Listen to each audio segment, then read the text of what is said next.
No, mi tengo bisa, mi te completamente de acuerdo com o statement de Boquinan. Está alarmante a maneira que o contágio está subindo no momento aqui. Tem 2, 3 dias que está subindo consideravelmente e nós não estamos mirando nada específico particular sali for do governo no momento aqui. O que culpa a mim tá tique zorgelijk, tique preocupante, para sobre mim tá considerando que tem par de dias que o contágio e caso não está subindo, na meu conceito o governo me será sali papia com o pueblo. Tem caso que se está casado, me será assim, ou o deputado de salubridade me será assim, pero somebody de governo me será assim e dirigir palavra na pueblo.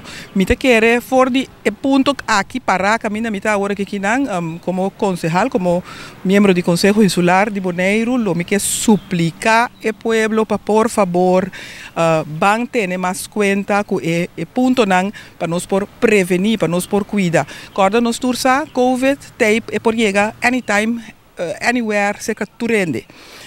Vacunar, não vacunar, com que seja vacuna, 2 vacunas, botar vulnerável para COVID.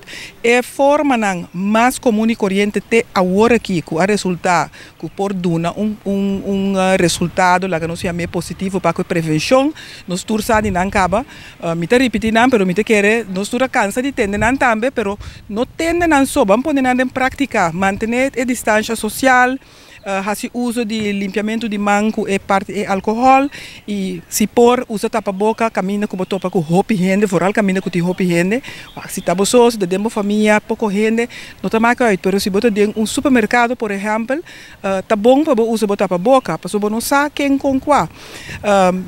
Ponto que está preocupando a mim, no momento aqui, extra é parte de viajero que está dentro de Bonaire.